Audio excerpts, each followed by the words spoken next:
السلام علیکم ورحمۃ اللہ وبرکاتہ۔ امید ہے کہ میرے تمام احباب میرے بھائی خیریت سے ہوں گے۔ اللہ سے دعا ہے کہ میرے تمام احباب خیریت سے ہی رہیں۔ اس وقت جامن کا آخری دور ہے۔ جامن اپنے اختتام کے قریب چل رہی ہیں، تو ایک نسخہ آپ کی خدمت میں اور حاضر کیا جا رہا ہے۔ میں چاہتا ہوں کہ کوئی بھی ایسا نسخہ باقی نہ رہے جو آپ تک نہ پہنچا دیا جائے اور آپ اس سے فیض حاصل نہ کر سکیں۔ جامن کی چھال کا بہترین نسخہ ہے۔ چھال، جامن کے اوپر کی لکڑی، جو اس کا گودا ہوتا ہے، جامن کے درخت کی چھال اس کے اوپر سے چھیل لی جاتی ہے، اوپر سے اس کا ایک بکل اتار دیا جاتا ہے، چھال بھی بولتے ہیں اور اس کے اوپر کا چھلکا بھی بولتے ہیں۔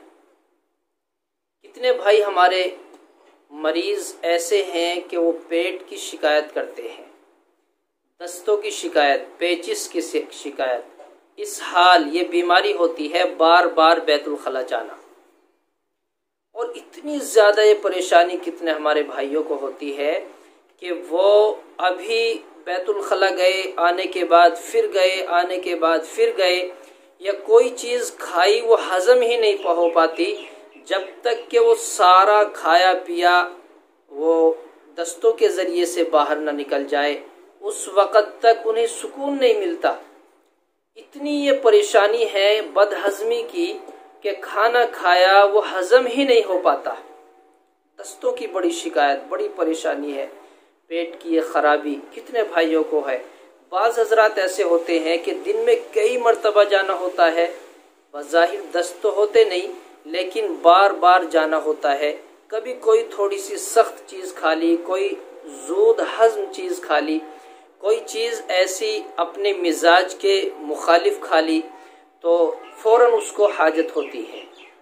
یعنی آنتیں اتنی کمزور ہو چکی ہیں، پیٹ اب برداشت نہیں کر پاتا، کوئی ایسی چیز کھائے اور اسے برداشت کر لے، ہضم کر لے، اب اس کا پیٹ بہت زیادہ خراب ہو چکا ہے۔ اس کے لیے یہ نسخہ ہے، یہ جامن کی چھال کا۔ ہم جامن کی چھال لیں گے اور اس چھال کو ہم پانی میں ڈال لیں گے۔ چھال کتنی لیں گے؟ 100 گرام وزن کے اعتبار سے، اگر پنساری سے منگانی ہے، ورنہ درخت سے لے کر آ جائیں، تھوڑا سا اتنا چھال لیں اور شام کو پانی میں ڈال دیں۔ ایک طریقہ تو یہ ہے کہ اس پانی کا جوشاندہ بنائیں، پانی میں پکائیں، اتنا پکائیں کہ اس کا اثر پانی میں پہنچ جائے۔ اگر فرض کیجئے آپ نے 1 کلو پانی میں 100 گرام وہ پکانا ہے تو آدھا کلو پانی رہ جائے۔ اگر آپ پکا کر استعمال کریں تو یہ بھی مناسب ہے۔ دوسرا طریقہ یہ ہے کہ 100 گرام چھال شام کے وقت پانی میں ڈال دیں اور صبح اس کو نکال لیں، چھال کو، اس پانی کو صبح، دوپہر، شام تک کئی مرتبہ پئیں۔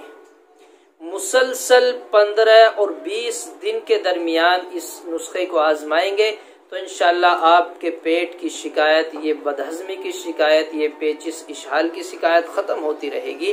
اور جب آپ کا پیٹ بالکل درست ہو جائے، آپ کو کھانا ہضم ہونے لگے، بار بار بیت الخلا کے جانے کی شکایت دور ہو جائے، تو اس کے بعد اس کام کو بند کر دیں اور پھر آپ جامن کا سرکہ استعمال کرنا شروع کر دیں۔ جامن کا سرکہ کھانے کے ساتھ لے لیں یا 1 چمچ 2 چمچ دن میں کبھی کبھی لے لیا کریں، تو یہ آپ کی آنتوں کو مضبوط بنائے گا، یہ آپ کے لیے بے حد مفید ہے۔ اور بعض اطباء نے، حکیموں نے یہ بھی لکھا ہے کہ اس کو مسلسل استعمال کرنے والا اعصابی کمزوری کا بھی شکار نہیں ہوتا، اس کی اعصابی قوت بڑھ جاتی ہے، قوت باہ میں اضافہ ہوتا ہے۔ اس نسخے کو آزمائیں گے تو انشاءاللہ نفع ہوگا۔ اللہ مجھے بھی، آپ کو بھی عمل کی سمجھ کی توفیق عطا فرمائے۔